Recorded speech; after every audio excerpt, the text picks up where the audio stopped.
storms we chase are leading us, and love is all we'll ever trust. Yeah, no, I don't wanna waste what's left. And on we'll go, through the wastelands, through the highways, till my shadow turns to sun rays. And on we'll go, through the wastelands, through the highways, and on.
Hello. Thank you. Okay, so I guess we'll start the session now. So good evening, everyone. My name is Krishna Prasad, and I am joined by Sandra Palati. We are both fifth semester Electronics and Communications Engineering students of Christ College of Engineering in Nalakuda. Hi, Krishna Prasad, and welcome everyone. Agnes Repplier has once said, "It is impossible to withhold education from the receptive mind, as it is impossible to force it upon the unreasoning." And that is the very reason why we are gathered here today, in front of our screens, scrutinizing our eyes and tuning our ears to yet another technical session. And thanks to the extraordinary innovation of humankind, we have people from all around the globe joining us today for this momentous occasion of knowledge sharing that is PRISMA, organized by the Department of Electronics and Communications Engineering in association with the Innovation and Entrepreneurship Development Cell and the Institution of Electronics and Telecommunications Engineering of Christ College of Engineering, Ernakulam. Christ College of Engineering, Ernakulam, established in 2015, is an institution managed by the CMI congregation of Devamada province of Thrissur. It is also a part of the Christ Educational and Charitable Trust. So I extend my heartfelt welcome to our Executive Director, John Palyekara, our Joint Director, Father Joy Payapulli, and the Captain of our ship, Principal Sajeev John Sir. I also extend my welcome to all the Kerala Startup Mission officials present here. Special appreciations and greetings to our HOD Rajiv Sir and the IEDC Nodal Officer Rahul Manohar Sir. And welcome everyone to the second day of PRISMA. PRISMA is a week-long event that celebrates versatility of engineering field. Our goal is to bring together eminent personalities from different areas like politics, acting, and engineering field to give talks and webinars focused on to guide individuals so that they will find their true inner potential. So for today's event, we will be taking a deep dive into the future. A future where jobs are dominated by AI and automation. To prepare ourselves for this future, we must equip ourselves with the right skills and the right knowledge. And I am extremely glad and proud to say that we have just the person who can teach us how to do it. Ladies and gentlemen, let me welcome all the way live from Romania, Mr. David Timis. Welcome to the session, Mr. David Timis, sir. It's my honor and privilege to introduce Mr. David Timis, who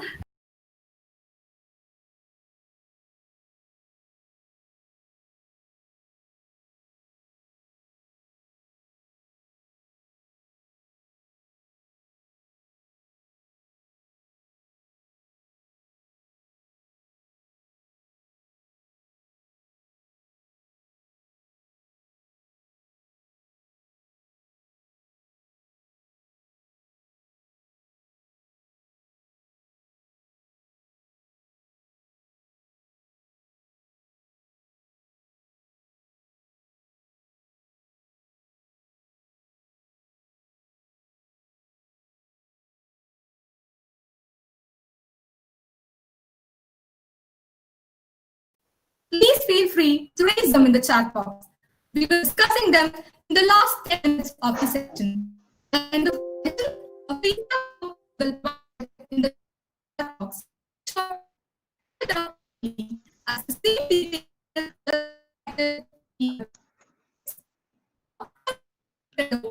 Let's begin the session. So,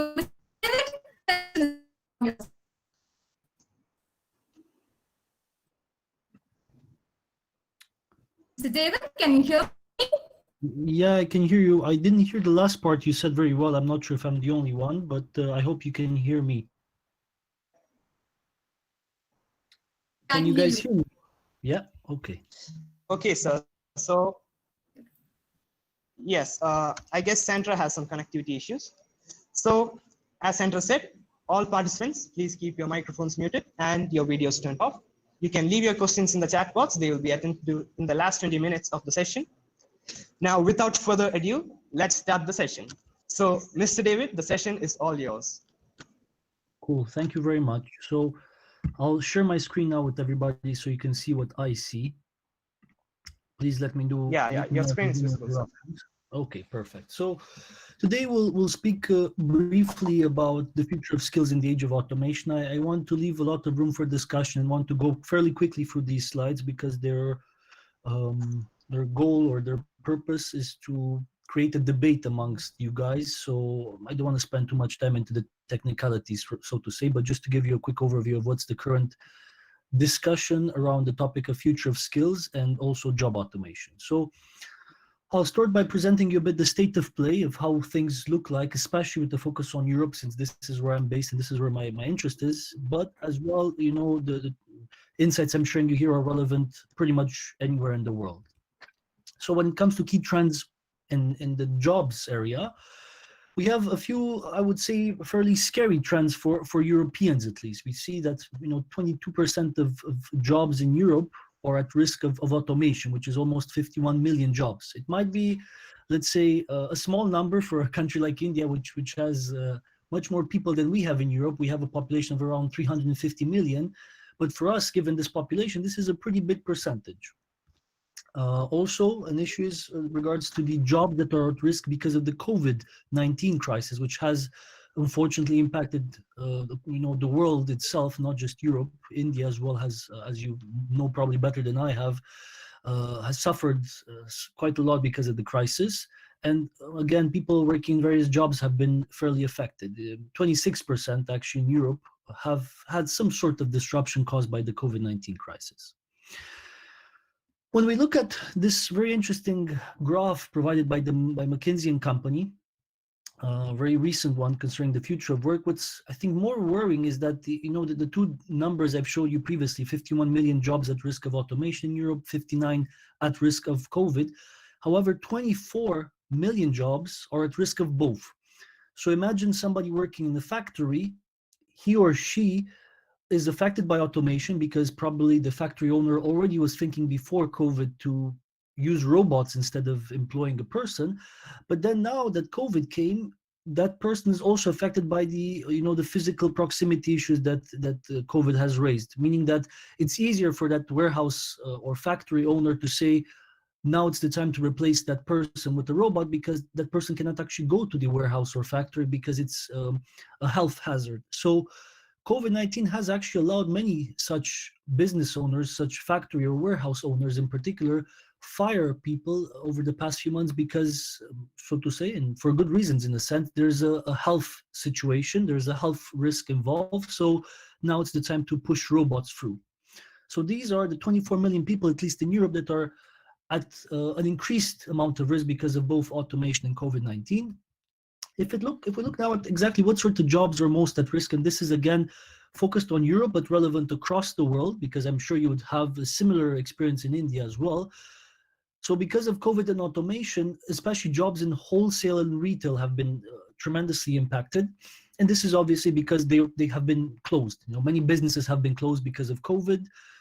Jobs in manufacturing, jobs that in general require a lot of face-to-face contact or physical face-to-face maneuvering have been impacted quite a lot by both COVID-19 and automation, as you can see from this graph again provided by McKinsey and Company.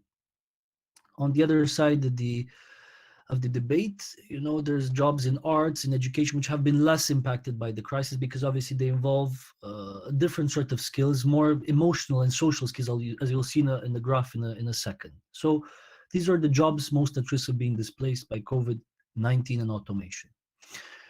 Now, a bit of an overview on skills or the state of play regarding skills. So again, numbers relevant for Europe, but can be replicable outside of Europe as well. 21 million Europeans may actually have to reskill themselves in the next 10 years due to automation and also COVID-19. Reskilling is when you're in a job, let's say you're working in the let's say marketing department, and out of a sudden you have to learn digital marketing as well. So it means you can still stay within marketing, but you have to learn another branch of the domain itself.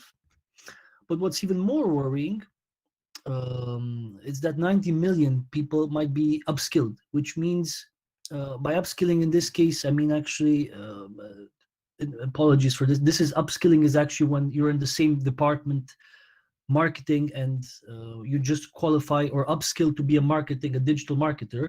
With reskilling, what I wanted to actually say is that you have to change the department altogether. So reskilling is when you change department and maybe the whole industry. You move from being a marketeer to HR or to finance because of disruption in the industry. Whilst with upskilling, the higher number is explained by the fact that people, even if they stay within the same department and job, they might have to learn a new skill or to learn how to manage a new tool altogether. So upskilling and reskilling are two really important trends when it comes to the future of skills. If we look at Europe again, the occupational mix continues to change, as you can see from this graph. So we see on the left side, obviously, professionals working in STEM, so science, technology, mathematical. STEM is usually for technical people like you guys working or studying to become engineers. You should be fairly safe when it comes to future careers because such skills are really well sought after. People working in the business or legal professions, people working in health or education. Again, on the left side here of the graph, you can see there's an increase of job growth. So you'll be pretty safe if you choose such careers. However, on the other side, people working in office support, admin roles, customer support and sales, or physical jobs will be, fairly at risk in the next years because of automation, and you can see and you can imagine why.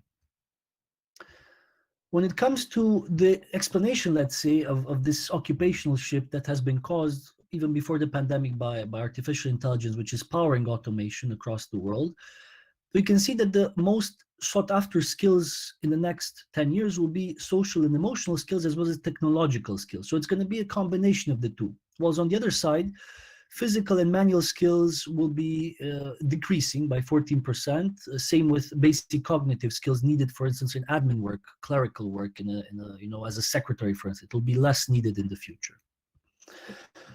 Okay, so I mentioned reskilling and upskilling, and reskilling is maybe the more dramatic of the changes.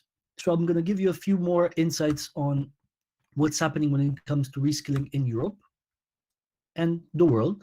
So when it comes to Germany and the US, 1/3 of their workforce will have to learn new skills by 2030. In Japan, it's actually half of the Japanese workforce may need to learn new skills and reskill itself altogether by 2030, which is quite shocking, I would say, but explainable in a sense because Japan does have a high percentage of the population which is towards their 50s or 60s. So there's definitely a different demographic perspective than it is in Germany and in the US, but still there are similarities between the two. So when it comes to reskilling initiatives, there has been some success, and we've seen a few large companies implementing such initiatives. We've seen Amazon pledging $700 million to retrain 100,000 of their employees working in warehouses to work in other sort of high-end tech jobs.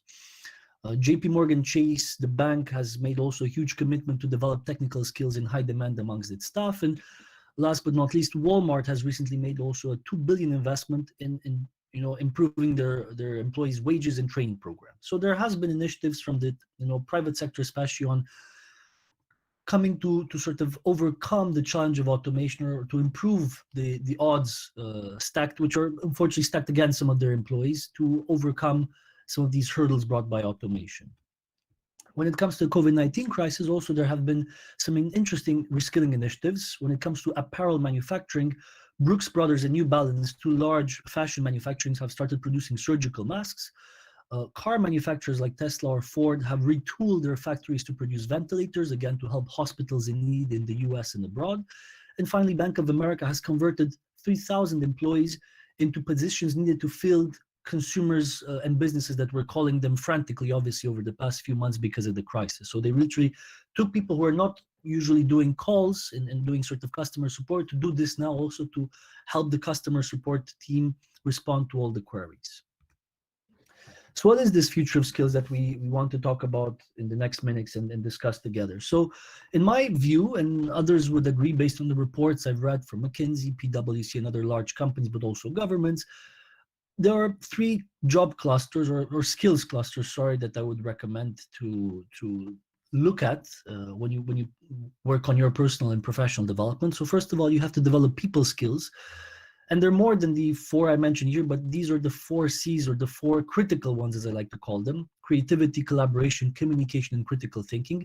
Skills or people skills that if you have, you will be probably fairly well seen in, regardless, of the industry you choose to work in. You'll be well seen by your colleagues, by your managers, and so on. So it's great people skills to start with. Obviously, others will be equally important as well. Digital skills, and they are divided into 2. The basic ones, which all of us should know by now, which is the Microsoft Office, Google Suite, how to write emails and so on, how to navigate on social media, basic digital skills, which I think most of you already have.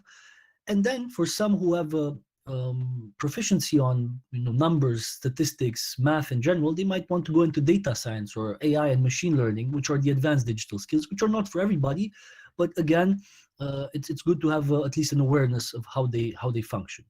And finally, and I think this is where my research comes into play, I've added this growth mindset skills cluster, which is not usually mentioned. Most media mentions people or soft skills and technical or digital skills.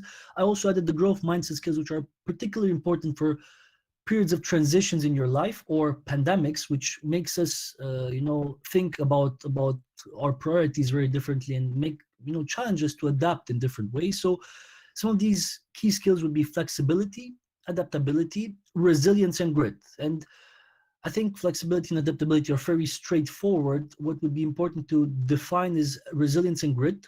So in a sense, resilience is when you are hit by a challenge, you're able to bounce back and continue, carry on, whilst grit is more similar to perseverance, is regardless of the challenges that come your way, you continue to push on and to reach your objectives. So all these skills are important, but I would particularly emphasize the growth mindset skills, which is a skills cluster, very, very important nowadays with the current ongoing pandemic.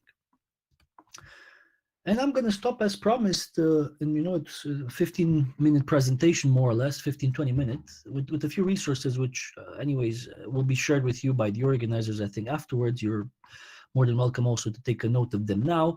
These are some of the reports that inspired my research on the future of skills and the future of jobs. And now I'm happy to go into the Q&A session already to ask you guys stuff, but also to hopefully have an open discussion about the future of work in general.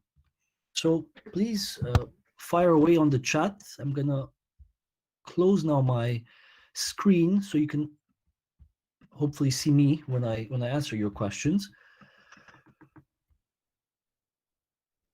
So yeah, I'm happy to take your questions now. I'm not sure if you want to also unmute yourself or you want to write them via chat, but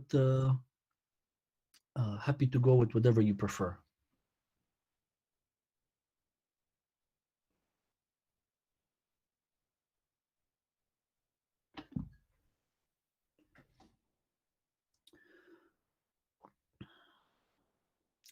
A question regarding the various scope for chemical engineering students in the AI sector. I mean, chemical engineering is a very specific niche in engineering, so let's say I would not necessarily say it's easy for people doing chemical engineering to do AI. However, what has been fairly obvious is that people in general with engineering skills, with math skills, are better than others to pursue a career in AI and machine learning. So you'd definitely be more qualified than somebody studying humanities, arts, and so on. So do have a look. There's plenty of courses online about AI. One of the ones which I highly recommend, which I'm not sure if actually you guys have heard of, but it could be your first introduction to AI. It's been designed by a university in Finland, Helsinki University, if I'm not mistaken, or yeah, Helsinki. It's called Elements of AI, and I'm going to share a link here for you guys to all start becoming familiar with what AI is, the basics. So if you already know a bit, this is probably too easy for you. But for the rest who are curious about it, it's a great start. It's a free course online, and you can follow it in your own time.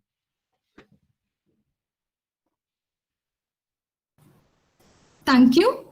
We have a question from the YouTube chat box. Okay, sure. Sir, how have you been doing during the pandemic, and what is it like to address a mass audience after a long time? There was again a small interruption. How it is to do what in long time? Because I didn't really hear you well, Sandra. To address a mass audience after a long time. How do you feel? How it is to address a mass audience like you guys, you mean now, no? Yeah. Well, it feels natural because I've been doing it for the past 6 months. I've been involved in such calls and such engagements with audience smaller and larger than this for the past months, and it's been definitely more difficult for both the audience, you guys, and me as a guest to interact, because obviously we don't have the face-to-face contact, which would be ideal. But we're all getting used to this format nowadays, and it is the best we can do given the times we live in, but also it offers us the opportunity to do such things. I organize events like this one myself for an NGO I manage, and it's been a privilege to actually invite some really high-level speakers, which otherwise would probably not have came all the way to Belgium, where I was originally based, to visit the NGO and to speak in front of us. But now, because of this technology, they accepted my invitation, and it's similar to what happened, I guess, in this case. I gladly accepted the invitation to speak to you guys because it meant that I can do it from the comfort of my home and should not fly these days, which obviously it's a bit dangerous because of the virus. So it's both opportunities that this crisis has offered us, public speakers, but also obviously the challenge of being engaging in such formats which don't allow you to see your audience at all, or to interact with it and to visit it, because I've loved India and I've been there in an exchange when I was a student, and I would love to be back, but this is also not possible now with the current crisis. So pros and cons, as they say. Okay, so thank you for being with us. We have another question from Vinita Tekken. AI is a wide area. As a fresher, if I want to start a career in AI, what do you think are the skills that I should acquire with respect to industry point of view? The key skill for AI, and I already hinted to this, is having a good grasp with mathematics, and a particular branch is statistics. Statistics, if you do any statistics course, you'd be good in both AI and data science, which are probably the hottest domains in the tech industry nowadays. So statistics would be the answer, I think. And also, if you have more sort of questions regarding the basics, in the Elements of AI course I shared here in the Google Meet chat section, it's a great also start for you to really pinpoint what would be the areas of interest for you when it comes to AI, and also what you need to learn and develop in order to be potentially a better AI engineer in the future. I see we have a few more questions from the chat as well. Should I answer them or answering other questions from YouTube? What do you prefer? I guess we'll answer one more question from chat, and then we'll move on to some YouTube questions. So we have Srihari asking, so what's the future of AI in the gaming industry? And how will AI impact social behavior? Asked by Hema. How will AI impact social behavior? This is a very broad and general question. AI is already impacting our behavior because AI is in our apps that we use, in our games in some cases. If there was a question about gaming, AI is literally the electricity of the past. It's what powers many of our tools. It's what powers Facebook, Google Meet. It's all AI behind it. And there's applications of AI in everything from engineering to medicine nowadays.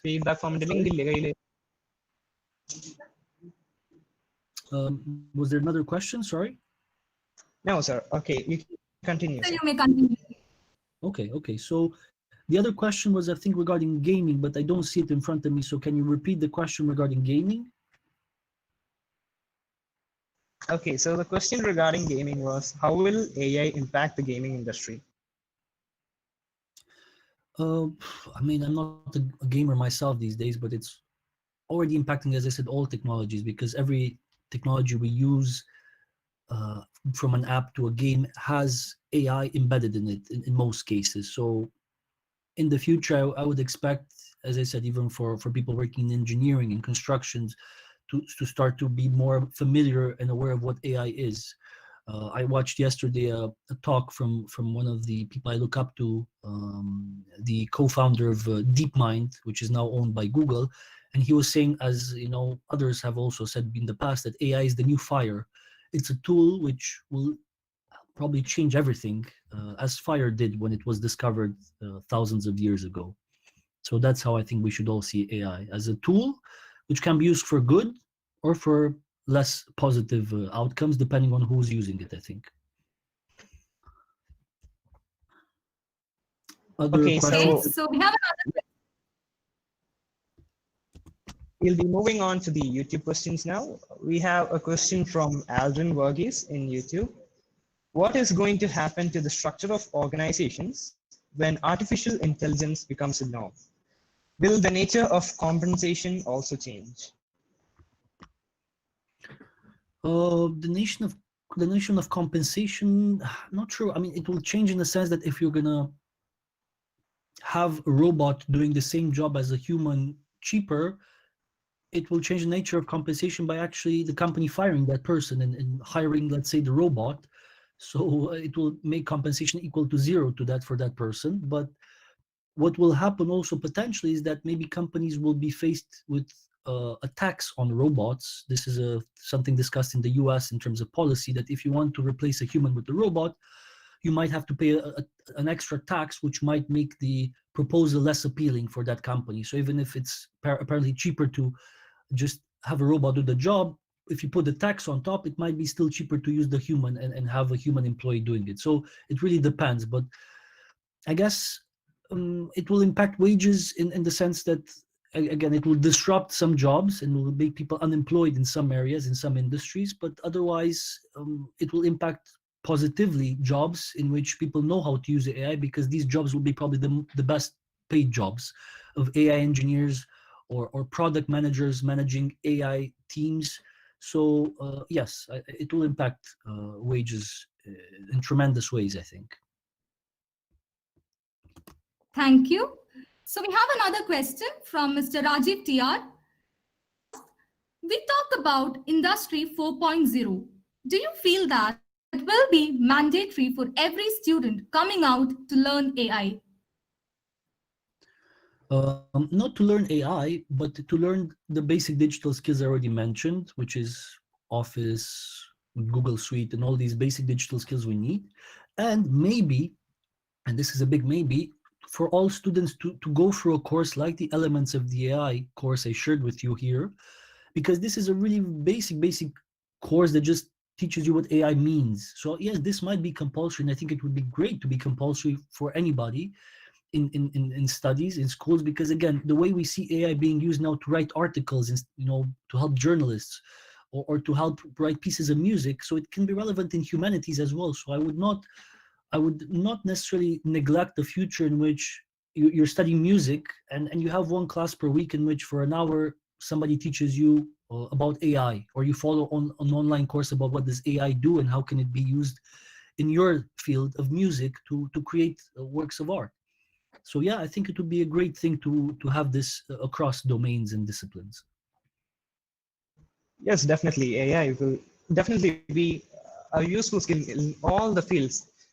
And people think that AI won't be relevant in arts, but now AI is creating images and editing videos. NVIDIA is a really great example. Their video processing algorithms in AI, they're like groundbreaking. So I guess people might think AI won't impact arts also, but in my personal opinion, I think arts will also be impacted by AI. What do you think about that, David, sir? Yeah, they already are. We've seen AI, and I might be able to find the article. AI creating fake, very good copies of famous artworks. Yeah. And it's hard to recognize, the author, if it's actually the famous Dutch painter. It's actually AI recreating it better than anybody else can. Yeah, and I think it's also when it comes to journalism, as I said, we have now AI replacing the team at Microsoft, for instance, which was writing the sort of a generic news items. It's being replaced by machine learning, by AI, to write those articles, those sort of breaking news items. So we've seen this across domains, so to say. Yes, definitely. The presence of AI is felt worldwide. So next we have a question from YouTube by John Royce. Which European country will rise up to be an AI hub? Unfortunately, in Europe, the situation with AI is not as good as it is in the US and China when it comes to the investments that are made. US and China are leading by far when it comes to the amount of money they invest in this field. Though Europe has a great expertise in AI, so we have many specialists and great universities that help us with. So that help us with this field. So I think if there's a country which is leading in Europe, it's probably the United Kingdom, which is not longer in the European Union, unfortunately, but they're still obviously in Europe, as much as some of them maybe would disagree with me, but they're still part of Europe and a close friend of ours. So they're leading, followed probably closely by Germany and France, if I'm not mistaken. But again, Europe is taken as the European Union, and the European Union is the third actor globally after the US and China when it comes to AI. So we're still in the top three, but I would say not so close to China and the US. Yeah, definitely. Yeah, that's quite interesting. So we have another question from Sirin Anthony, and he has asked, what all are the scopes for civil engineering in AI? I'm not so familiar with civil engineering, to be honest, to really give you a good enough answer, I think. So yeah, I mean, I would say no comment on this other than, you know, it's impacting all industries. You'd have to literally look civil engineering, Google potentially civil engineering and AI to see what are the applications of AI in your field, but I'm not familiar exactly enough to exactly how you can use AI in this particular domain. So cannot comment more on this question. Okay, that's fine. And I think I've come across some AI use cases in structural design. Especially, I've seen a sports car that was the structural monocoque was actually designed by AI. So I definitely think there will be opportunities for AI in terms of structural, modeling. AI can come up with, I guess, structures that we can't even imagine. The shapes and all the orifices and the overall designing is like it's completely out from the conventional way of designing. So I guess, yes, AI can definitely improve civil engineering when it comes to the structural part. So yeah, next we have a question from YouTube from Ritik Raj. At what stage is AI development compared to human development? And what is the worst that artificial intelligence could do to humans? I mean, AI development is nowhere near human development. Obviously, we've had thousands of years of evolution, whilst AI has been only being developed for the past maybe, I don't know, 40 years, 30 or 30 years maximum. So we're still ahead. And AI, I don't see it as a threat. I see it as a tool, which again, in the bad hands can be used for bad purposes. But I think we still are far away from reaching the sort of a general level of intelligence for AI, which kind of leads to an AI which is more powerful than the human brain, which I think we're not close to yet. And it's something which we potentially could expect, but I'm not even sure if we can say we can expect it during our lifetimes. Maybe our children would be confronted with such a situation that we would have an AI which could be that developed and smart to overcome or to be better than a human brain's capacity. So I think we're still safe, at least our generation. Okay, so I hope AI won't get better of us. So we have another question from Rahul Manohar O. How can we use AI in natural language processing, NLP? Can you explain it in an example? How does it work, or what was the question? How can we ensure AI natural? Okay, how can we use AI in natural language? I mean, an example is with maybe that you use with translation with Google. Google has been working, I think, at some point to have voice recognition for when you speak with your Google Assistant, to ask it if it can translate something for you, to recognize your voice, or to even potentially access your phone with voice recognition as you do with facial recognition. So I think this is a really interesting development. But again, as with all developments, there is a risk of nefarious bad actors to replicate your voice in order to get access to your, in the future, maybe bank account or your phone or your devices. So this is already happening, unfortunately, also with facial recognition. So as with every innovation, there's risks involved, but I think it's definitely an interesting step in the right direction to have these available, at least as technologies. And what I particularly like, which comes actually from my home country, Romania, is an interesting startup which put together another form of recognition, not based on your voice or your face, but actually on the way you type. And it's obviously called, or it has in its name typing. It's called Typing DNA. And it's authentication based on your typing biometrics, which I think is fairly hard to replicate. And I think this might be also the way forward when it comes to using AI in order to detect somebody when they want to access their devices or again, their bank accounts maybe in the future. Also share the link in the chat for those of you who are interested to find out more about this Romanian startup. Definitely, that was, and thank you, sir, for sharing the links. So next we have a question from YouTube. How do you think the Indian electronics industry will be affected after COVID-19? Since India is dependent mainly on imports, especially from China. Can you please repeat the last part of the question? So how will... The Indian electronics industry, it depends on the imports from China too, right? I mean, it mainly depends on imports, so I guess. And since China is one of the key players in AI, I guess that's his question. Yeah, I mean, it's a question about not just AI in general, because the whole world depends on China, which is the world's, in a sense, factory. So, and they have obviously different legislation than most other places. So I think what's happening now because of COVID or due to COVID is that many countries are moving their supply chains closer to home, and in some cases outside of China, because of the health issues, but also other issues concerning the government there pretty much. So there's a shift now of reshoring, if I would call it like this, of again, large countries and multinational companies moving their supply chains closer to home or in country. So this is maybe the trend I'm seeing that that is sort of a maybe responding to this both crisis, but also to what you just said, China being the factory of the world in a sense. Yeah, definitely. Okay, so I'm happy to convey that Mushana Mohammed has commented, great session, sir. So he will be very pleased for that. And she's also asked a question, to what extent do you think AI for mental health well-being is feasible? Will this amount to be a sector in itself?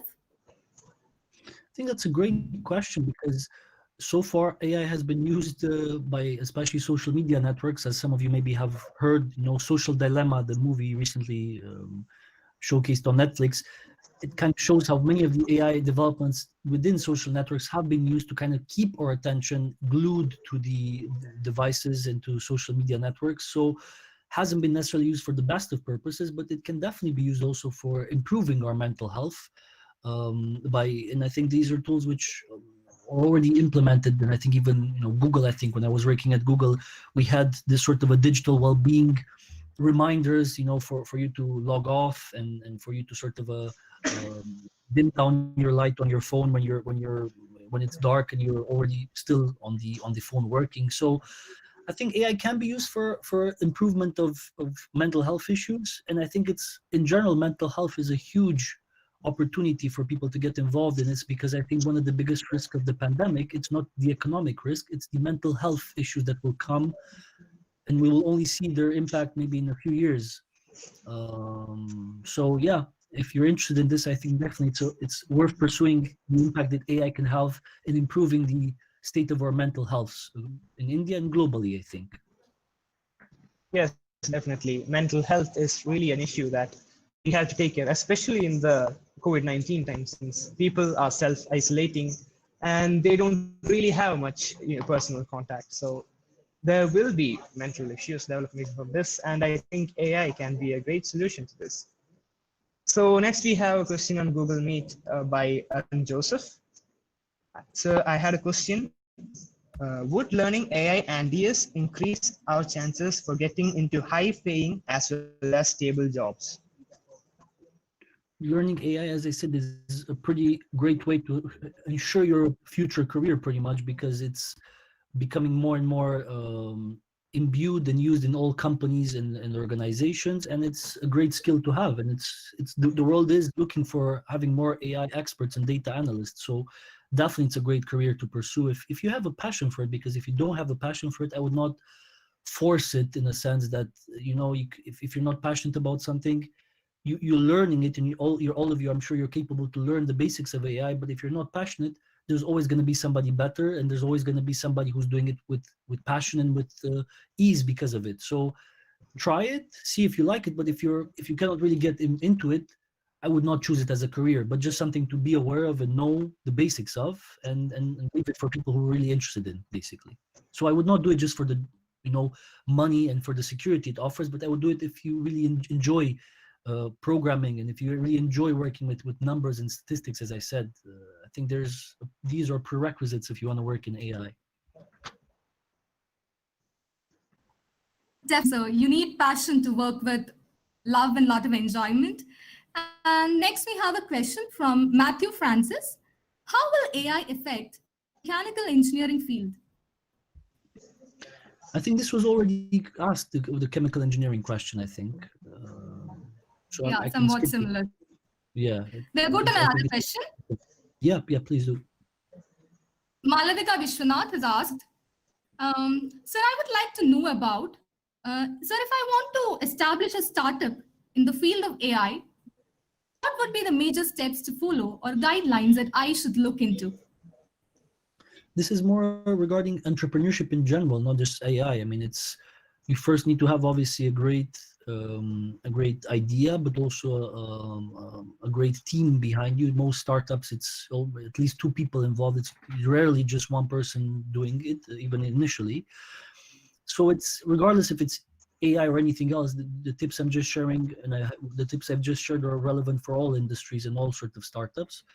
To have an idea, to have a team behind it, and then to have a clearly laid out implementation plan, because it's, 80% implementation, 20% idea eventually. So if you can show your investors and your potential clients that you can actually implement what you envisage, that's, I think, the secret to get the startup off the ground. Yes, definitely. And that really is the method of getting, your startup off the ground. And next we have a question from YouTube. Do you really believe governments can protect their people when they have become uncompetitive, and when jobs have been lost forever and people get completely displaced? Yeah, I think this is another great question. So I think if I'd have to choose some questions which I really like, the mental health one, I think, is a key one, and also this one, because governments are now exactly in this position of thinking, what do we do with people who've been displaced because of COVID or automation? Is it to retrain them and have governments sponsor their retraining, or the companies themselves who are firing them sponsor them the reskilling? Or is it a scheme like the universal basic income that we can put in place to, universal basic income is basically a sum of money that the government gives you every month. In the US, it was there was a plan to do it like, $1,000 to every citizen every month that they can use for whatever they want. So this is another potential option. In Singapore, they're using some sort of a learning credit, which the government gives you every month, I don't know, $300 or something along the same lines, but you cannot use that money only for learning something. So you cannot use it to buy clothes or to buy food. You have to use it for learning purposes, which I think would be probably the best way forward.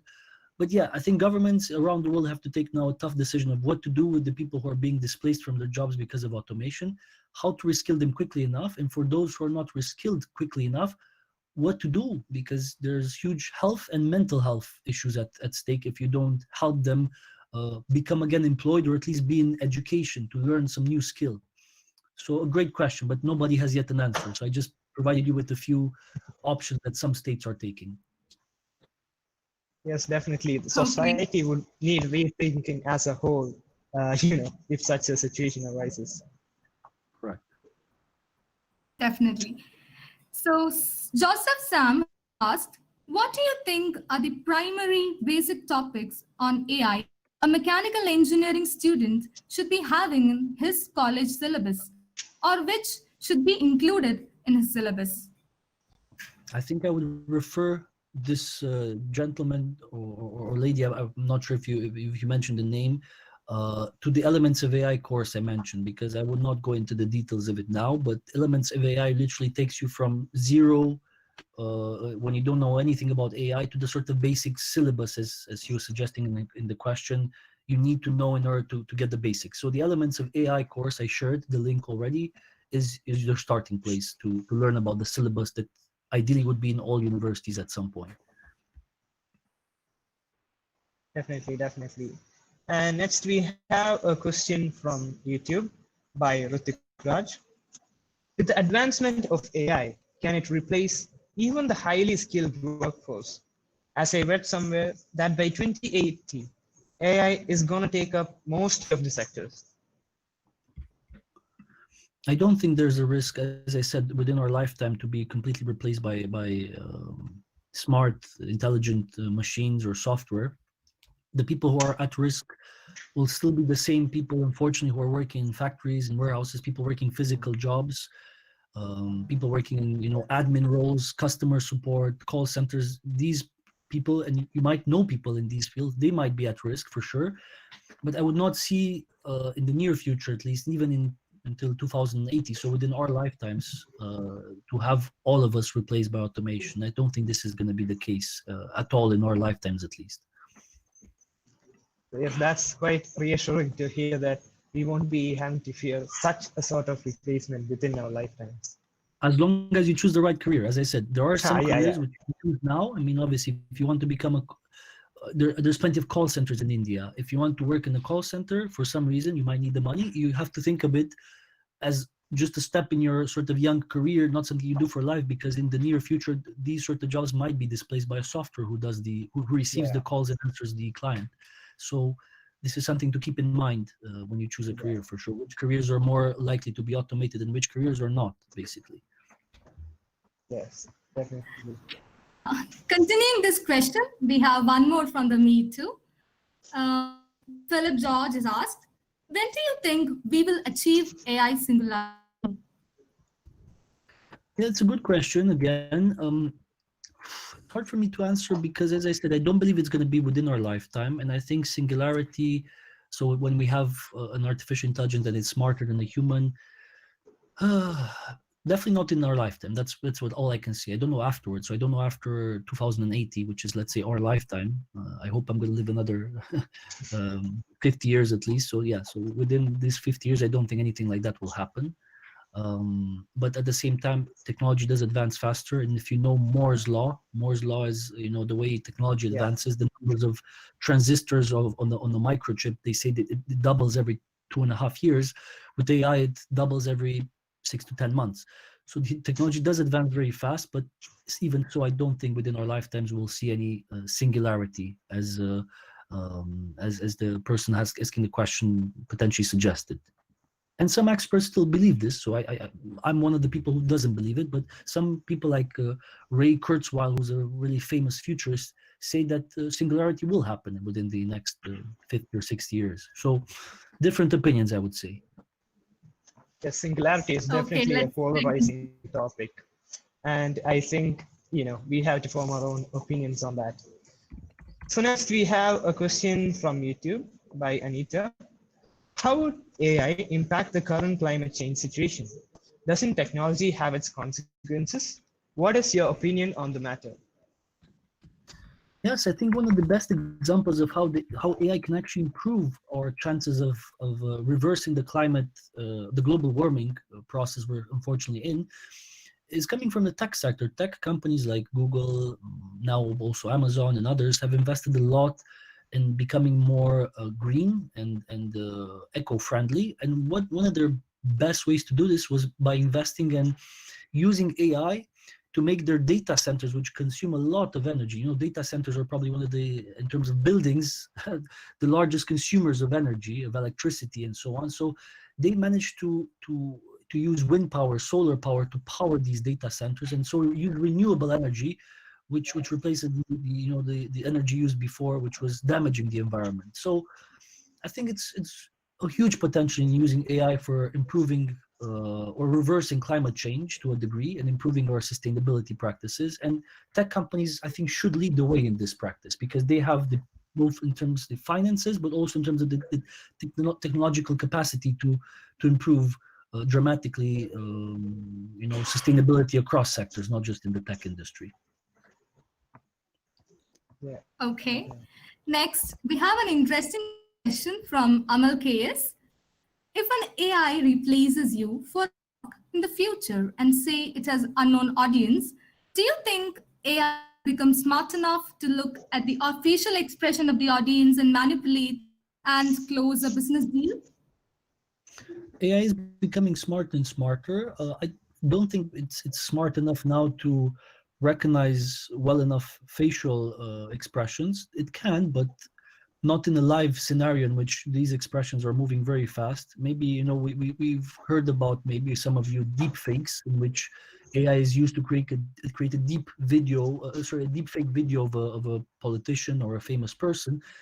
And it can be used then to replicate human expressions fairly well. But even if you look at the deepfake video, you don't need a trained eye to see that there's something suspicious about the way it moves its facial gestures. So I think AI is not there yet, but it will definitely be within our lifetimes there to actually learn how to mimic the face. I think for this, we're within, I think, 10 to 15 years of that happening. So that the difference trait than singularity. This will happen within our lifetimes, I think.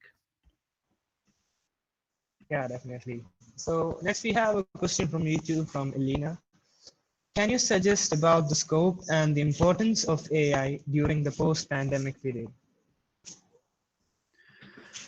AI is becoming more important by the day, and the pandemic just made digital in general, not just AI, becoming hugely important. It's probably been the best thing that could happen for digital as a let's say topic.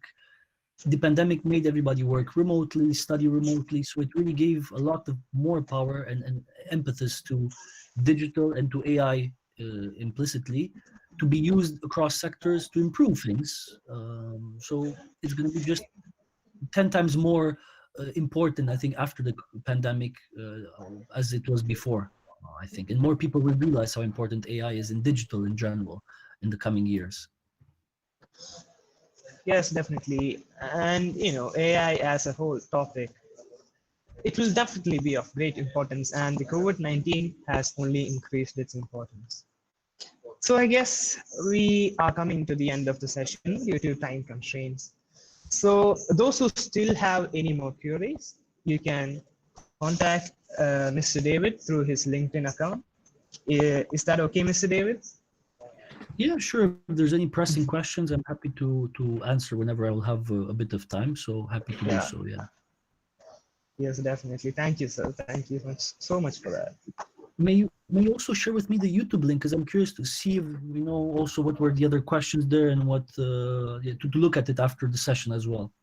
Yes, I will definitely share with you the YouTube link after this. Perfect. Well, thank you very much as well. If there's no other, yeah, go ahead, Sandra. So we have come to the end of the session. On behalf of the family, I thank Mr. David for joining us and delivering such an insightful session. Innovation is never far off when you have the fuel to trigger yourself and all your ideas. Secure yourself and grab opportunities. I thank all of you for your patient listening and active participation. I would like to thank everyone who worked behind the success of today. I also thank the officials of Kerala Startup Mission for their great presence. Now we are winding up the session, and we have more sessions awaiting during the coming days, and we expect your whole attention for the same. See you all on the next day. Stay tuned. This is Team PRISMA signing off. And one more thing before signing off. This came as a bit of a surprise. So David, sir, as a token of gratitude for being with us for 1 hour even during your such a tight schedule, one of the students has actually prepared hand-drawn portrait of you. So we wish to share this with you now. So we printing our screens now to share this wonderful drawn portrait of you.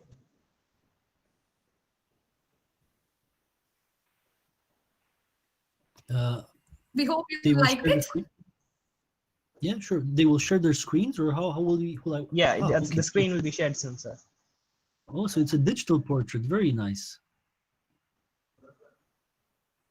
Excellent. Very cool. Very cool. I'm not sure who's done it, but it's a very nice portrait. I mean, it'll be great to have a photo with it sent separately via email, but it's really nice, actually. Congratulations. Thank you for the surprise. Definitely. Yeah, we'll be sending it to you through your email. And once again, thank you, Mr. David Timis, sir, for joining us even on such a short notice. And what more to say? Thank you for spending time with us for such an enlightening session. So that was it for the session. This is Team PRISMA signing off. All the best, Team PRISMA. Thank you, sir. All the participants, please may leave the group now. Thank you once again. Thank you.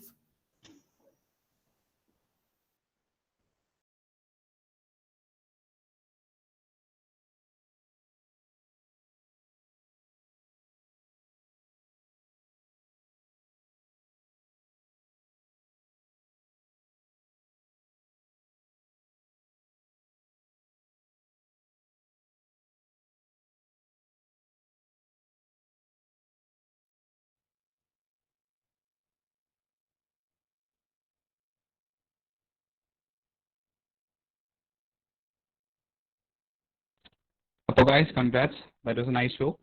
Even അദ്ദേഹം കുറെ കാര്യങ്ങൾ ആദ്യം പറഞ്ഞില്ലെങ്കിൽ